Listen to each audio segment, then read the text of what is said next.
रहमतुल्लाह साहब, आपसे ज़ाहिर आपका जिक्र भी हुआ, आज की समाअत हुई, एतराज़ात के बावजूद उन्हें दूर करके चीफ जस्टिस काजी फ़ाइज़ साहब ने पटिशन को टेकअप किया। टेकअप करने के बाद भी बहुत सारे एतराज़ात थे मगर मुस्तरद नहीं किया। समाअत अब कल भी होगी, उसके बावजूद आप देख रहे हैं बहुत सारे स्टेटमेंट्स को out of the context quote करके किस तरीके से उन पर तनकीद और ट्रोलिंग की जा रही है। तहरीक इंसाफ अभी मुतमईन नहीं नज़र आ रही है। किस तरीके से देख रहे हैं आप आज की समाअत को? शाहज़ेब, मुझे लग रहा है कि एक दफ़ा पुराने जो बिछड़े हुए दोस्त थे वो दोबारा मिल गए हैं और किसी हद तक जो ट्रेंड और तरबियत याफ्ता ट्रोल्स थे पीटीआई के, वो एक बार फिर उनको पुराने उनके दोस्त मिल गए हैं और दोनों इस वक्त ख़तरे में ख़ुद को महसूस करते हैं। और जिस तरीके से आज इमरान खान के दौर को याद किया गया, जनरल बाजवा जनरल फैज़ के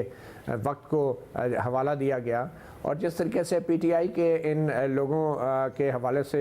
जेन्युइन क्वेश्चंस रेज़ किए गए चीफ जस्टिस की तरफ से, तो लगता ये है कि ये मामला जो है एक बार फिर पुरानी इस्टेब्लिशमेंट और पुरानी पीटीआई की तरफ ही जाएगा। तो इसीलिए हम सोशल मीडिया के ऊपर ये रद्द-ए-अमल देख रहे हैं। हालांकि पीटीआई की जो दरख्वास्त थी या बैरिस्टर एतजाज़ अहसन की दरख्वास्त कहें वो भी गलत ना होगा, उसको मुस्तरद नहीं किया गया, खारिज नहीं किया गया, एतराज़ात दूर किए गए और अब उसको बाकायदा उन इशूज़ पे बात होगी। मगर इसके बावजूद भी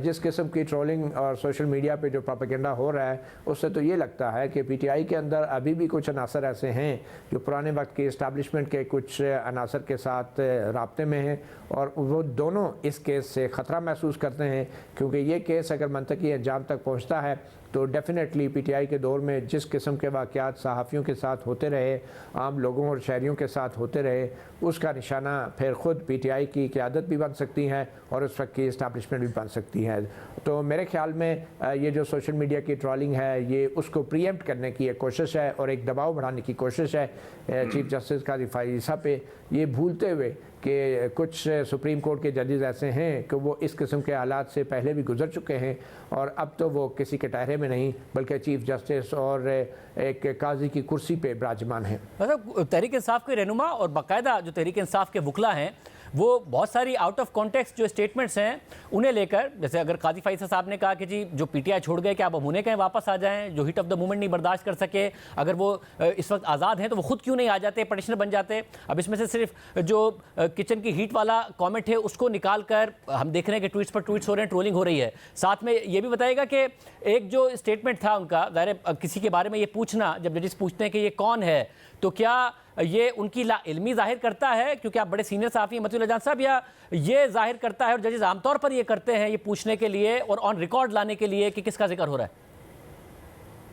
देखिए, अगर चीफ जस्टिस काजी फ़ाइज़ साहब ये कह देते कि हाँ मैं इमरान रियाज को जानता हूँ अच्छी तरह और मैं उसका बहुत बड़ा फ़ैन हूँ और मैं उसके व्लॉग सुनता हूँ, मैं उसका शायद विक्टिम भी रहा हूँ, तो फिर उसके बाद वो केस तो नहीं सुन सकते थे। कोई भी जज अगर आपकी थोड़ी सी भी शनासाई हो तो खुली अदालत के अंदर उसने अदलिया का एक वक़ार और डेकोरम रखना होता है। ये बड़ी एक रवायती किस्म का एक प्रोसीजर है कि हर जज जो है हर वकील से भी ये कहता है कि जी आप अपना तारुफ़ कराएँ, आपके क्लाइंट कौन हैं। इसी अदालत में बहुत बड़े वज़ीर आज़म भी पेश होते रहे हैं और जजेस इसी तरह सवाल जवाब करते रहे हैं जैसा आज वो कर रहे थे कि इमरान रियाज कौन है। तो इससे कोई ये मतलब नहीं है कि वो इमरान रियाज को जानते नहीं हैं, बहुत से जजेस नाम से भी जानते हैं। मगर मैं भी जब रोस्टम पे गया था तो मुझसे भी कहा गया आप कौन हैं, तो इसमें ये कहना कि शायद उन्होंने बिल्कुल लातल्की का इज़हार किया है या नापसंदीदगी का इज़हार किया है, ये बहुत ही गलत मानी इस तमाम अदालती कार्रवाई को पहनाने के मुतरादिफ होगा। साहब, आप ये बताइएगा कि इस सारे मामले में ज़रा ये क्या आज पटिशन भी एक्सपोज हुई है जिसकी वजह से इतना रिएक्शन नज़र आ रहा है कि ट्रोलिंग हो रही है, तनकीद की जा रही है, आउट ऑफ कॉन्टेक्स्ट जो है वो रिमार्क्स निकाले जा रहे हैं कि एतजाज़ साहब की जारी पटिशन थी, क्या ये एक्सपोज हुई है? क्योंकि चीफ जस्टिस साहब कह रहे थे भाई अब अगर ये लोग गुमशुदा भी हुए थे इस वक्त बाहर आ गए हैं, आप शेख रशीद साहब हैं, दीगर लोग हैं, उनको शामिल कीजिए, उनसे कहिए कि वो अदालत में आए या कोई साथी है वो अदालत में आए। तो ये क्या एक्सपोज हुआ है सारा मामला?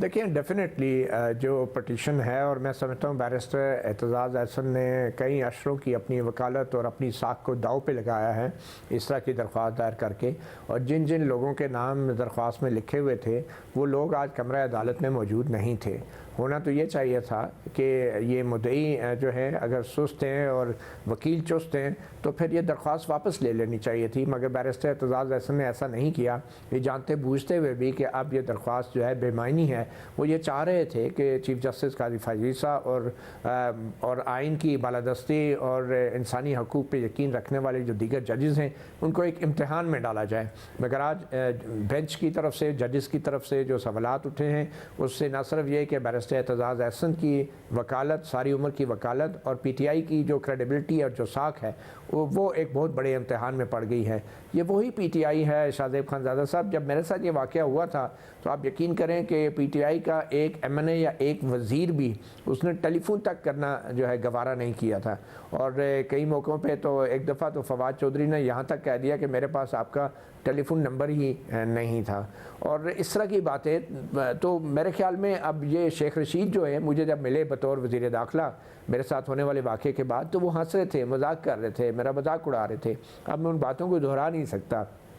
मगर अफसोस होता है इन लोगों की अब हालत ज़ार को देख के। मैं तो अभी भी नहीं समझता कि शेख रशीद कोई बहुत बड़े मासूम हैं, क्योंकि वो जिस तरह का उनका किरदार पाकिस्तान की सियासी तारीख में रहा है उसके बाद तो मैं कोई भी शख्स शायद उनकी मासूमियत या उनके चिल्ला काटने पर यकीन नहीं करता, क्योंकि ये चिल्ला कोई 40 दिन का उनका नहीं था। ये चिल्ला पिछले 25-30 साल से वो काट रहे हैं गेट नंबर 4 का। और अब की बार भी जो जिस किस्म के वो मासूम सूरत लेके आते हैं, मेरे ख्याल में चीफ जस्टिस ने दुरुस्त तौर पर यह सवाल उठाया कि क्या आप शेख रशीद को भी अब एक मासूम आदमी कहेंगे। तो ये PTI की साख भी इससे मुतासर हुई है और PTI अच्छी तरह जानती है कि आज जो सुप्रीम कोर्ट में कार्रवाई हुई है उसके बाद वो बुरी तरह बेनकाब हुई है। और बतौर सियासतदान, बतौर एक सियासी जमात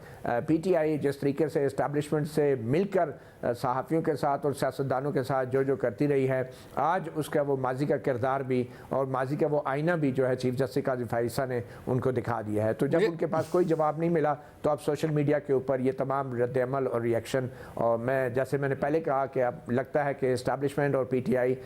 किसी हद तक एक बार फिर वो ख़तरे की बू महसूस कर रहे हैं इस मिसिंग पर्सन केस में किसी किस्म के फैसले के हवाले से। मैं मुख्तसर एक छोटी सी बात करना चाहूँगा। ये सोशल मीडिया के ऊपर जो ज़्यादातर ट्रोलिंग होती है इसमें PTI समेत कुछ जमातों के ओहदेदार, पार्टी के बाकायदा ओहदेदार जिनके नाम फहरिस्तों की सूरत इलेक्शन कमीशन में भी जमा कराए जाते हैं, वो ओहदेदार पाकिस्तान से बाहर बैठ के जो कुछ कर रहे हैं तो उन ओहदेदारों को भी इलेक्शन कमीशन जवाबदेह बना सकता है सियासी जमातों के ज़रिए। और मेरे ख्याल में ऐसे ओहदेदारों के तमाम जो ट्वीट्स हैं या इस तरह के